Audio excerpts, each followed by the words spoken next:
Hello, everyone, and welcome to another episode of the Deadhead Cannabis Show. I'm Larry Mishkin of Mishkin Law in Chicago. I'm joined today by my co-hosts, Rob Hunt in California, and we have our other co-host, Jim Marty, reporting to us live from the MJ Business Conference in Las Vegas. Let's jump over to Jim really fast. Jim, how are you doing, and how are things in Las Vegas? Very good. This conference just gets bigger every year. The booths get more sophisticated and bigger, and they seem like permanent institutions in the hall here because there's just huge lights and large screen videos, just everything you can imagine. I'll talk more about it later, and we also have a guest, a local journalist. She's a cannabis historian who we work with writing pods together, and her name is Stephanie Till. Excellent. Well, we will look forward to speaking with her soon as well. In the meantime, what we really wanted to dive into today, because we have a big day here of Grateful Dead stuff to talk about. I was lucky enough last week to be at the first three Phil shows at the Capitol Theater with the quintet, which were absolutely awesome, and we'll be talking about that. We might even throw in a quick mention of the second round of Phil shows, which are going, just would have completed last week, but even that shows are amazing because some of the songs that he's been pulling out of thin air to play. And then we're really going to take a deep dive into the Grateful Dead album Skull and Roses, which was released 50 years ago this week. And there's lots of great stories we have from that album that we will all be talking about as well. But let me now just quickly say hello to my co-host from California. Rob, how are you doing? I'm doing great, Larry. Excited for today's show because there's so much to talk about. Let's start off with a couple quick notes to begin with. First of all, happy belated birthday to both John Mayer and to Bob Weir, born 30 years apart on October the 16th, 1977 and 1947, respectively. Fun to have the cosmic birthday share between the two. No coincidences. Yeah, exactly. And then the other side of it is the other thing I want to say is Jerry Garcia just got nominated and inducted into the California Hall of Fame. So congratulations posthumously to Jerome John Garcia for making it into the California Hall of Fame. Obviously, it's been the Rock and Roll Hall of Fame for quite some time, but it's great to see California recognizing its own. And with Richie Valens, I saw a couple of musical legends getting into the California Hall of Fame all at the same time. But the honors do continue to pile on for the Garcia family, and well deserved all the way around. Yeah. And one more thing is we usually take time to do it, but condolences to the entire Tutt family for the passing of Ron Tutt, who was a longtime collaborator with Garcia and the Garcia Band, played with a lot of other legends as well, including Elvis Presley. But Ron was just a steady drummer for the early years of the JGB, and I hate it that we're doing this far too often these days of saying goodbye to some of the great musicians that have shared the stage with members of the Grateful Dead. Agreed, and he also was, I think, a key component of the Legion of Mary, which was more or less an offshoot of JGB, whatever Jerry felt like calling it on any given day, apparently. But it was so good. Those 1975 runs were just legendary. All of it. It's all great. We can listen to it over and over, and he does play a great drum, and he did provide the background drumming for Elvis, who I may have mentioned on this show once or not, but I did see Elvis live at the Las Vegas Hilton in 1972, and although I was far too young to know about it at the time, I'm sure that was Mr. Tutt doing all of the drumming as my younger brother and I sat there late into the night watching Elvis do his thing. But I digress with that because there's so much good stuff to talk about right now, but thank you for reminding us of that because you're right, and just I think it makes it all the more special and poignant these shows that Phil Lesh is currently throwing down at the Capitol Theater in Port Chester. Guy's 81 years old. Last week he played 3 nights in a row. There was easily 3 hours of music and just absolutely incredible strength and endurance by Phil. Tremendous bands and musical compositions, the way he's put it all together. And the set lists are nothing short of amazing in terms of what this guy is doing. And, I've thought about this for a while, and I know we've all talked about it on this show from time to time. And when we had David Gans on the show, of course, he is very, very complimentary to and very protective of Dead & Company. as I think we all are to some degree. Dead and Company to me will always be the band that kind of keeps the tribal spirit alive, if you will, right? They go around during the summer. It gives us all a chance to gather in large groups of Deadheads, hang out in, places like Wrigley Field or whatever, and, really have that big, large communal Dead experience that we don't have since Jerry passed on.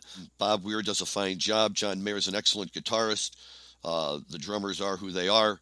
And O'Teal and Clementi, are amazing as well. I agree with everything that David Gans had to say about this band and where they are musically.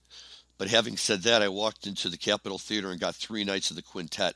And without being disparaging to Dead and Company at all, it was like a difference between listening to the music in an elevator and listening to the music, at a Grateful Dead concert. And whereas Bobby has really almost orchestrated the whole thing so lovely and nice, these guys are just, when you talk about Warren Haynes and Jimmy Herring, you're talking about 2 of the legendary jam band guitarists of all time. And you couple them up with a guy who pretty much invented the jam band concept on bass, a killer drummer, and a guy who knows the Dead as well as anybody on the keyboard. And I have to tell you, it takes me to a whole different place than I get to with Dead and Company. The jams are upbeat and high tempo. The song selection is, come on, he opens the first night with Mason's Children into Doing That Rag, into Low Spark of High-Heeled Boys. Before we even got to a standard Grateful Dead number, we were already all blown away by the music that he was putting down. And then over the course of 3 nights, it never ended. We got the next night, an amazing opening with St. Stephen the 11 and Eyes of the World, and an encore of Sunshine of Your Love, and more Beatles tunes than we knew what to do with. And all of it just played so well that, it brought tears to my eyes as I'm thinking, this is the energy, this is the power of the Grateful Dead that I've missed hearing for so long, where it just knocks you backwards and really takes you for a ride. And I highly recommend to our listeners that you jump on YouTube or anywhere you can find these shows and start listening to them. And although I'm a sucker for the quintet, and that was the group I had to see, what's so amazing is the group that's playing this week with Joe Russo on drums and Amy Helm, Levon's daughter, doing the singing. And Monday night, they pull out Alice D. Millionaire. Now, for our fans who may not know that song, that came after an article was published in the newspaper in 1966 about Owsley Stanley that said LSD Millionaire arrested or going to jail or something like that. And the boys had some fun with it and turned it into Alice D. Millionaire. And this funky little song that if you listen on the Dead station maybe once a month or less, you can hear them play it. I couldn't find anywhere where the Dead had actually played it in concert. On Google, it said a few times in 1966, but here's Phil Lesh in 2021 pulling it out of nowhere and playing it for his fans. And it's just, to me, what more can you ask for? A guy who helped create it all, a guy who knows his stuff, and a guy who just comes out and plays these tunes that, in your wildest dreams, you wouldn't think you're going to go in there and hear a song like that, and yet there it is. So, as I say, no disrespect to the other side of the Grateful Dead formula, but Phil and his friends at the Capitol Theater are the real deal. They are rocking that place down. And Rob, Capitol Theater was everything you said it would be. An amazing place, great sight lines, wonderful floor, not too overcrowded. Just a beautiful, beautiful place with a lot of history. The Garcia's bar attached to it with the wall of sound pumping out tunes during the intermission was fun. And I couldn't find the chili dog place. I don't know why I wasn't looking in the right spot, but just means I have to go back there with you sometime again in the future and pick up that end of the experience. But yeah, Phil Lesh, man, he is the real deal. Yeah, I couldn't agree more. I really enjoyed the Phil shows last month here in Colorado. Lots of energy, great tunes, great song selection. We got an Eyes of the World the last night. Wonderful that he's still out there and able to keep going. Yeah, the Cap Theater is it's a special place. It's got not only great sight lines, but great acoustics as well. And it's got the beautiful dome ceiling, which really just brings the sound back to you. There isn't a bad seat in that house. It's as clean as it gets as far as sound quality, as far as just being able to see from almost every seat. It's got the great box seats that run along the left and right hand side of the theater that really bring you back to the days of your traditional like opera theaters. Everything about it is just cool. The way it's designed, the way you walk in from the main entrance. It's not like the Warfield is where you go in and then bang a left into the main hall. It's, straight ahead of you, walk into the place and boom, in your face, ready to go. So really glad you got to experience it. And, look, I couldn't agree with you more. I think when you've got Warren and Jimmy up there that are playing tunes and trading licks, there's no comparison. John Mayer is a great guitar player. He's a great blues guitar player. He's not that. He's not Jimmy. And he's certainly not Warren. So having that lineup, and again, not to disparage John. John's terrific, and he's been great for the band. And thank goodness he's been there to guide them through the last several years. And but for John Mayer, there wouldn't be Dead and Co playing Shed tours. But at the same time, when you've got a chance to put in other people and see other lineups, as I'm a huge fan of Tom Hamilton stepping into that role as well. There's a handful of guys that can do it and can do it really, really well.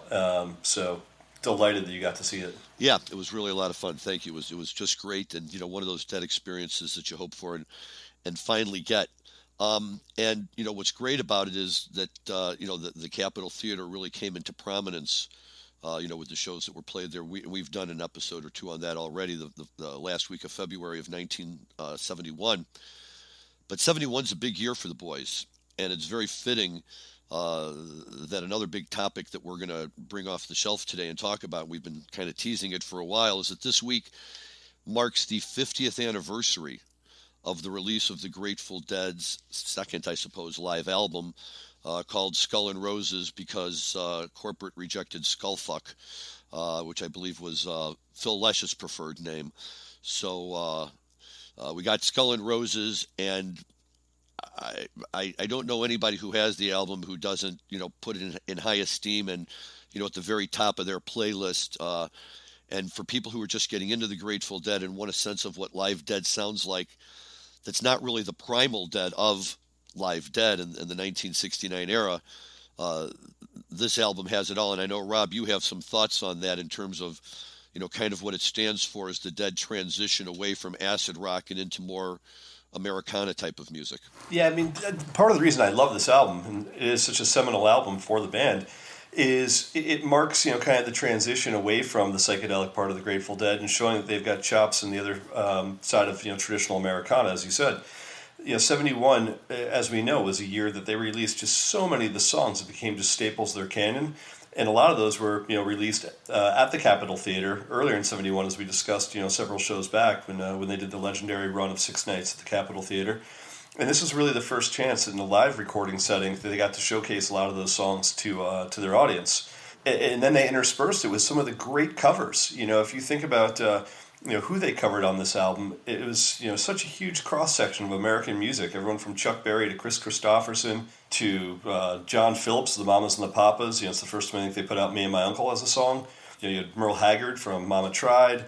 It was just Buddy Holly, Not Fade Away. They covered the canon of every single style of music you can think of that was happening either at that time or in the 15 or 20 years beforehand, and meshed it into a very cohesive single piece of work that interspersed a lot of their new tunes in there as well. So just really, really exciting way to gain a new audience. And in doing so, Larry, I think you pointed out that this is the album they actually put a note inside to all their fans saying, if you guys are out there, get in touch. So I know I've looked at the exact wording of it, but I can't remember off the top of my head. Dead Freaks, I believe it is. Dead Freaks Unite. Yeah, Dead Freaks Unite. Who are you? Where are you? How are you? Send us your name and address, and we'll keep you informed. Deadhead's P.O. Box 1065, San Rafael.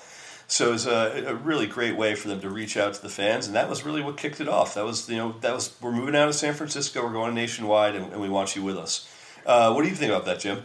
That album was an absolute staple in our circle throughout the 70s, and the great artwork on the cover. Going back to what Larry alluded to, I have a quick story of that album. Supposedly it was going to be called Skullfuck, but what the backstory on that is they did this double live album to help fulfill their contract with Warner Brothers. And about 20 or 30 of the Deadhead and their family and their roadies all piled into Warner Brothers offices in Los Angeles, and dead serious looked at him and they said, "What's the name of the album?" They go, "Skullfuck." And all 30 of them nodded their heads. Yep, that's what the name of the album's going to be. So they did it to pull the leg of the Warner Brothers executives, as you alluded to. It's funny, but yeah. Well, yeah, you read some of Phil's stories about it, and he sounded pretty serious. But at the end of the day, they did go with Skull and Roses and Jim. You're right to point out the artwork on there, the Alton Kelly and No, they went with nothing. They went with zero title on the in the sort of the audience and the fans started calling it Skull and Roses, but anyone in the band they'll still refer to it to this day as Skullfuck. No, I mean, to that's them, a good point. that's always been the title of the album. Right. The only thing it says on there is Grateful Dead. That is correct. That is absolutely correct. Good point. But yeah, it is just such a great album to listen to, and it does have this artwork of Kelly and Mouse on there that's just amazing. The artwork that we all became so familiar with over the years, and here it is, and in all of its glory, and really becomes a part of the whole Dead folklore at this point, and it's an image that remains as vibrant today, 50 years later, as it was then. Yeah, I think there's a handful of tunes I'd love to feature from that, but I think our producer Dan Humison has a little bit of the Johnny B. Good queued up from there, which I believe came from early April 1971. So Dan, maybe play us a clip of that just to feature some of Garcia's chops on a Chuck Berry tune.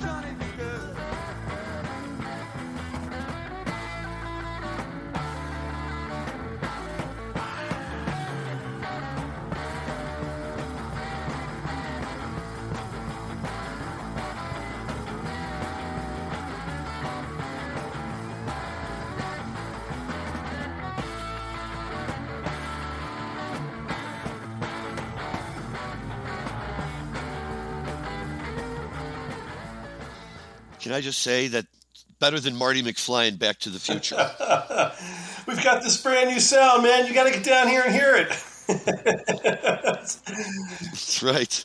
That's right. Well, and boy, the way he plays it, it is a brand new sound. That's just unbelievable. Yeah, and by the way, that was actually from March 24th, 1971 from Winterland. But yeah, I mean, that's taking Chuck Berry at his finest and saying, okay, we're just going to absolutely, go as hard as we can at that sound. And that was the full band with obviously Bobby screaming in the middle and Bobby singing lead vocals on that.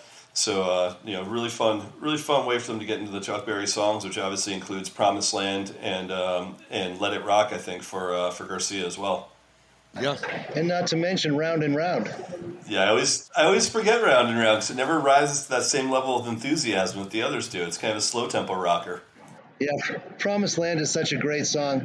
One time I was at a Grateful Dead concert up in Telluride, and after the show we're in the hot tub, and this guy, I said, what was that song? I wasn't that familiar with it at that time, and he knew all the verses, and he sat there in the hot tub, and he went all across the country from Georgia to Alabama and Mississippi, and some people in Houston town, and he's on a jet having a first-class dinner. Great song. And the other Chuck Berry that they played, that Jerry played a lot that I liked, was his cover of You Never Can Tell. Yeah, I always forget C'est La Vie is his also. I always forget that's a Chuck Berry tune. Yep. So all of that stuff is, it's just so great to hear. But what's interesting about this is like a song like Bobby McGee at this point in time was basically still a brand new song. It had just been written and released by Chris Christopherson, I think. And popularized by Janis Joplin. Right. She had released a version of it as well. I read a story about how she and Bob Weir sat on the Canadian Express and tried to work out a presentation for her or something with it. But either way, yes, that was definitely a tune that Janis popularized a lot. And Chris Christopherson was on that Canada train too. Oh, was he? I didn't realize he was also on the train. Okay, so they had the whole team. Yeah, so that's how it came about. A lot of people thought that was a Janis Joplin song, but as we all know, it's a Chris Christopherson song. And it's funny because depending on who sings it, it's sung from the point of view of a woman or of a man. So it's hard to say. Like in one way, Bobby's a woman, in one way, Bobby's a guy. Right. No, it's you have one of those names and it works either way. Not quite the same as when you've got Angel from Montgomery. John Prine. John Prine, who wrote a tune and sang it entirely from a woman's perspective, which always just I find to be an amazing piece of music. But yeah, that's what I've always liked about this tune is, it can go either way. Anybody can sing it and you're just fine doing it. And it is such a wonderful tune to hear. I really, really enjoy it a lot. Yeah, I do too. And it should be noted also that right when this album came out, it came out on October the 24th, 1971, was, just 5 days after the Dead released another 6 brand new songs.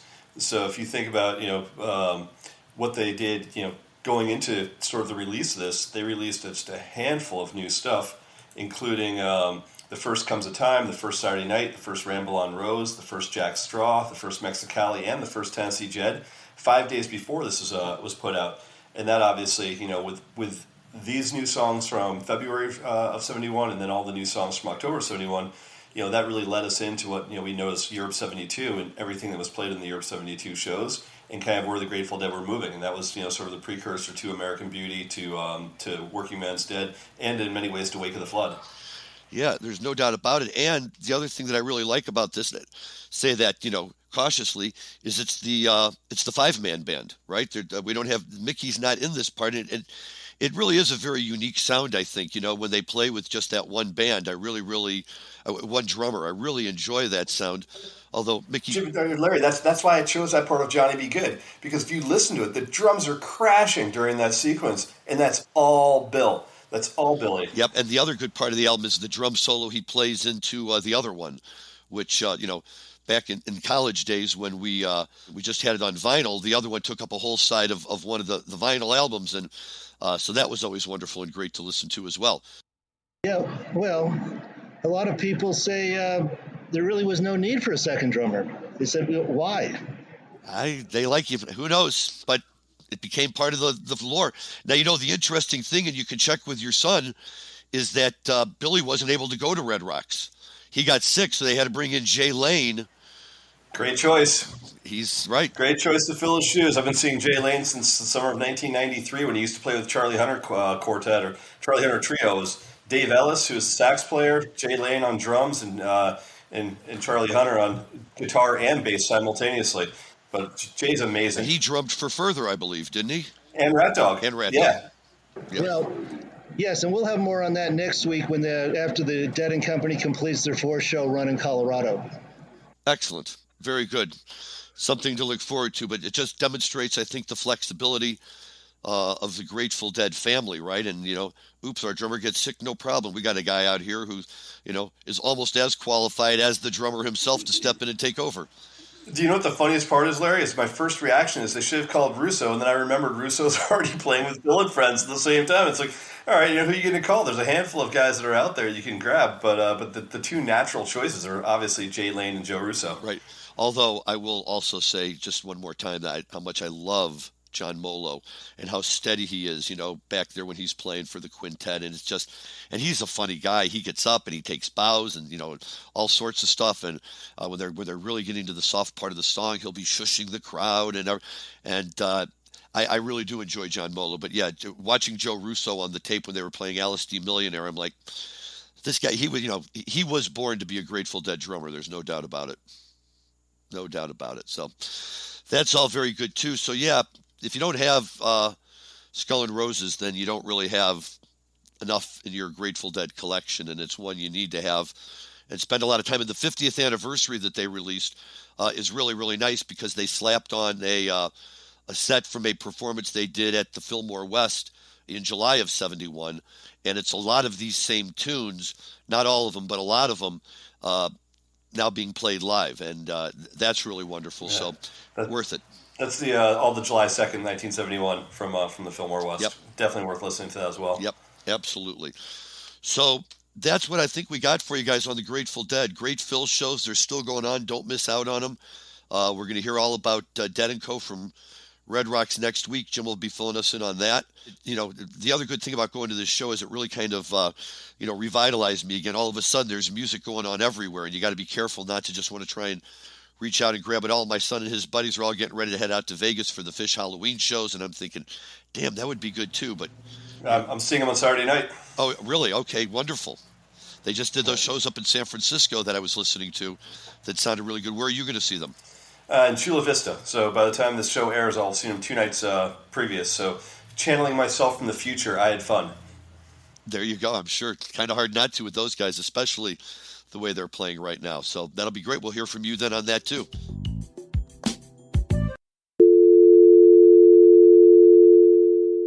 This is the sound cannabis companies hear when they try to place an ad on Facebook, Twitter, or Google. The tech overlords' arbitrary discrimination against our industry is unfair. But until they change their restraint of trade policies, we need an alternative way to share our message with our customers. Cannabis podcasts are one of the last advertising platforms not controlled by tech monopolies. And for as low as $9.99 a week, cannabis companies have the freedom to play their uncensored commercials to customers around the world. Don't let tech bosses dictate how you run your business. Go to PodConX.com. That's PodConX.com. And for just $9.99 per week, you can go from this to this.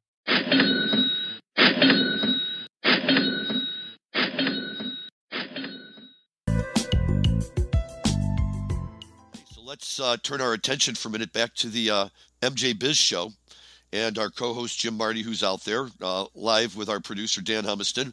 And Jim, why don't you introduce your guest for us? Yes, so back to Las Vegas here, and very, very large MJ BizCon. 1,100 exhibitors, 30,000 people are here. They have us wearing masks, but not when you're eating or drinking, so it's fairly loosely enforced. But good to be out and see everybody again after not having an MJ BizCon last year. So I have my guest today is Stephanie Till. She is a cannabis historian, and as a little more background is we do work together. She writes some blogs for Bridge West, so we've had a working relationship going back a year or more, and ran into her at the show, and I just said, hey, how would you like to be on our podcast, the Deadhead Cannabis Show? Now, she never got into the music of the Grateful Dead, but she knows a lot about cannabis. So, Stephanie, give us your take on MJ BizCon. Are you having a good time? I am, and I'm actually glad to see so many new faces, but also seeing some of, really getting to see some old faces as well. It means that the pandemic didn't wipe out as many of the companies as I had feared it would, because for the cannabis companies, it's been pretty good, but for the ancillaries who helped them, the picks and shovels, it's been a little bit harder, but I'm glad to see so many people here. It's great for Las Vegas because that means we have more people in hotels, more people enjoying the entertainment that we have here. And for our local cannabis companies, it's really an opportunity to shine and showcase what Vegas can do differently than anyone else in the cannabis industry. I'm really excited for hopefully either next year or the year after, because we should have consumption lounges by then, and it'll be a game changer for MJ BizCon. So, Stephanie, what does a cannabis historian do? Well, I'm kind of like a pack rat at this point in time. More traditional historians would say right now it's not a historical moment or it's not history, and I very much beg to differ because the cannabis industry is moving at light speed, and if you're not collecting things right now, which is what I'm doing, then you're going to be so far behind by the time you consider it history. I only am collecting anything between when it first became legalized in California in 1996 up until it becomes federally legal, because right now is the most interesting time for me. It's quasi-legal, so everybody's still taking risks, but yet you also have to pay taxes on it. So when you say collecting things, what have you been collecting? Magazines, ephemera like rolling papers, different business cards from people, basically anything that somebody can use to show that they existed in this space. And so I have all sorts of wild things. Yeah. I was going to say, can I contribute to all of my business cards? My wife would be so happy. I may have space for that. That's just one stack on my desk. Here's the next one. Oh my. Here's the third one. And that's just what's on my desk, not what's in my drawers. It's crazy how many thousands I've collected. Yeah, there you go, Larry. I don't even bother anymore. If you're not in my emails, I don't even bother to to try to contact you through business cards. Well, for me, especially with people's historic collections of business cards, because, some people hold on to them forever. I had one person who, I had 13 boxes that came from their home office, and not all business cards, but almost an entire ledger full of just business cards of people who have been in the industry here and some who are no longer in business. And it's things like that that help me to be able to tell that story. And it's just great to be back here in Las Vegas. It's one of probably the only towns in America that can accommodate a 30,000 person conference and there's two more just like it going down the hotel hallways, and other ballrooms are filled with a pool tournament. Jim, I just have one question for you. Can you get dinner reservations? I got 2 dinner reservations, but it wasn't that easy. And the issue is, like all of America is suffering right now from staffing shortages. So the lines are a little longer to check in your hotel. The lines are a little longer to get a table at lunch or dinner. But we had a wonderful dinner over at the new Circa.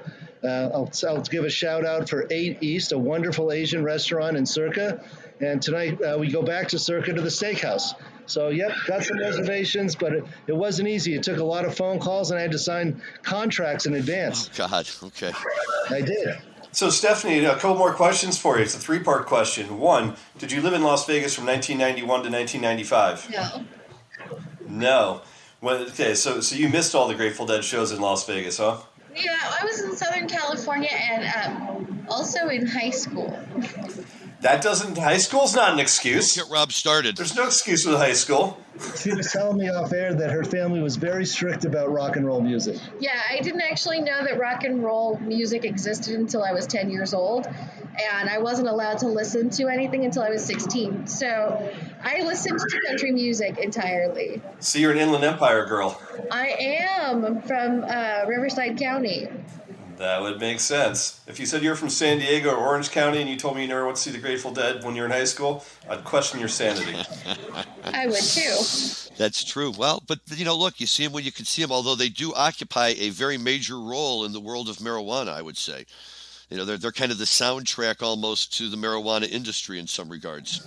So, Stephanie, I think we got into this a little bit, but tell us a little bit more about the impact that COVID has had on Las Vegas and how good it is to see these 30,000 people here today. So because it's not just Vegas, actually, even though Vegas is the one that brings in the most revenue from conventions, that revenue gets spread across the entire state. So not having conventions was a huge loss for us, especially conventions like MJ BizCon, because they become so large and because, the clientele that it brings in really do want to go and see all of the shows and utilize the local businesses. So it was a really 2020 was very detrimental to us, which is why our politicians worked really hard to find ways to make sure that we could still do it safely, because our economy really needs to have that kind of influx. Because as much as we love having people come just to visit and gamble, the big money really is in conventions. Yes. And as a guy, accountant who likes numbers, there's only 3 million people that live in the entire state of Nevada. And they have 40 million visitors a year, maybe more than 40. I think it's, in a good year, it's 42. So, Stephanie, tell me a little bit about these consumption lounges. Where are they talking about putting them? In casinos, or will they have to be outside of the casinos? Because of the Casino Association, they actually will not allow them to be in casinos. That's also part of our state law. It just... Yeah, Can you see Sheldon Adelson and Steve Wynn supporting cannabis consumption lounges, Larry? Come on, man.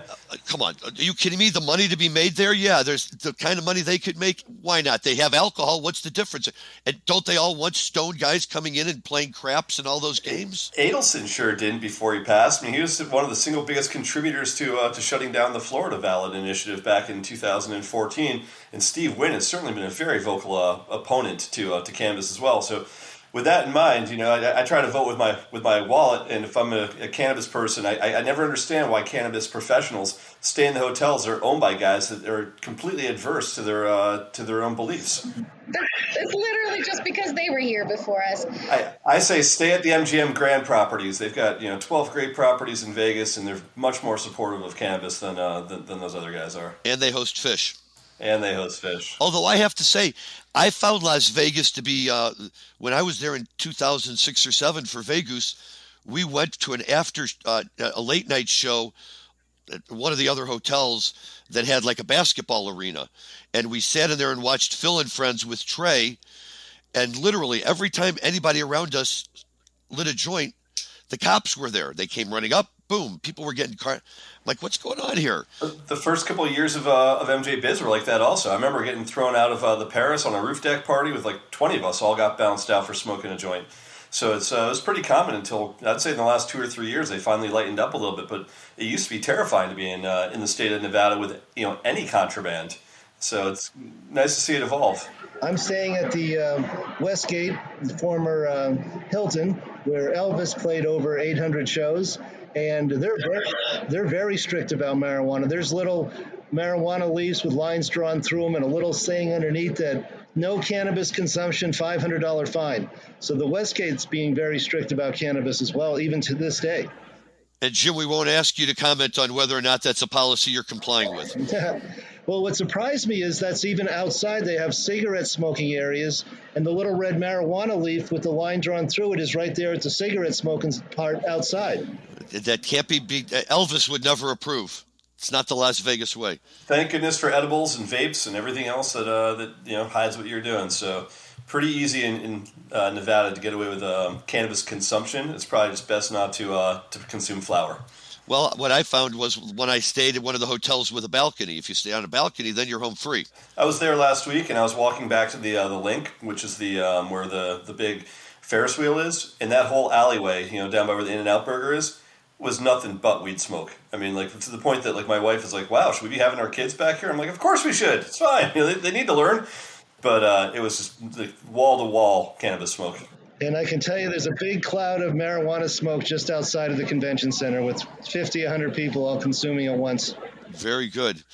Hey, Jim, is Matt Abel there this year? I haven't seen him. Okay, well, please give him a shout out if you see him. He's a former guest on the show as well. Good friend of ours, a guy who I met same time I met Jim originally at 2013 MJ Biz in Seattle. Yes, the first MJ Biz. This is, I think we've all talked about the first time we all met. Well, the second MJ Biz. The first one I think was in Denver. There was a tiny little one that we had in Denver. I wasn't at that one. But the first major one was the one just south of Seattle at the racetrack. Yeah. But this is actually the first MJ Biz of all of them that I have not gone to since it started, and it's the first time I can think of where I'd say the majority of my friends in the industry are not going this year. I think there's far more people I know that are not there than that there are. I'm going to tell you, I'm very surprised because I thought the same thing. And the last 3 days, all I'm doing is getting texts from people, "Hey, I'm in Vegas. Are you here? When can we meet?" And I'm like, wow, I really underestimated that one. What's going on, in my opinion, and not my opinion, I'm my own eyes seeing it today, is major booths set up from companies that are very much ancillary, but also large industrial companies that have a lot of business that is not cannabis. So your light manufacturers, your extraction machine companies, your trimming machines, they all have these huge industrial booths in there. And like I said, they have a lot of business that is not cannabis, but now they're bringing in their booths from other trade shows here to the MJ BizCon to promote the cannabis wing of their business. That works too. Yeah, I can't even think of the last time I've been on that trade show floor. I think the last 6 or 7 years I've gone to Vegas. I've set up all my meetings in hotels. I've gone to all the dinners I've wanted to go to, but I have stayed away from that trade show floor like the plague. You have to. It's an exhausting experience. That remember in Seattle, it took about 3 minutes to walk across the trade floor. Now it's like a 3-day adventure. You could get lost in there. It is literally a half an hour walk from my hotel room to my booth. Oh, right, because you're connected. The convention center's connected to the hotel. Okay, very nice. Okay, well, Stephanie, thank you so much for joining us on our show today. We appreciate everything you have to say. Is there anywhere where our listeners can go to follow along with the collection you're pulling together? Do you have a web page or anything like that? I do have an Instagram for the project itself. It's called the Mira Project. So it's m.i.r.a_project on Insta. Okay. I wish I was a little bit more active, but honestly, most of the time I'm writing, so not a lot of pictures, and people kind of get bored to say, "Oh, you're writing again." What's really funny is I found that smoking weed and listening to the Grateful Dead are really conducive to writing. That too. I'll take that. That too. Absolutely. Well, thank you for having me. Absolutely. Thank you. Okay, guys. Jim, I'm sure you've got lots more to do. Your night's probably just getting started. Yep. Going to head out and hit the town tonight. Maybe do a little gambling. Okay. But, yeah, these guys are hard to beat at the tables, I'll tell you that. I know, that's why I was teasing you. You got to relive the old memories, man. Head over to the Circus and hit the Slots of Fun. So I'm not at Slots of Fun this time, but I was there after one of the Grateful Dead shows. That was such a great night. I was playing third base on a blackjack table, and I was clairvoyant. I busted that dealer so many times. The whole Slots of Fun was cheering for me. We were staying at the Golden Nugget, and we would hustle back for the midnight steak and egg all-you-could-eat dinner. It was awesome. Can't beat it post-show. Okay, guys, well, this was a great show. Thank you, Jim, for bringing us your guest and giving us a few minutes from MJ Biz. Yes, I'm going to sign out now because got some background noise here, so I'm going to say goodbye. Okay, very good. Thanks. Have a great night, and we will talk to you next week with that Dead & Co. update. Okay.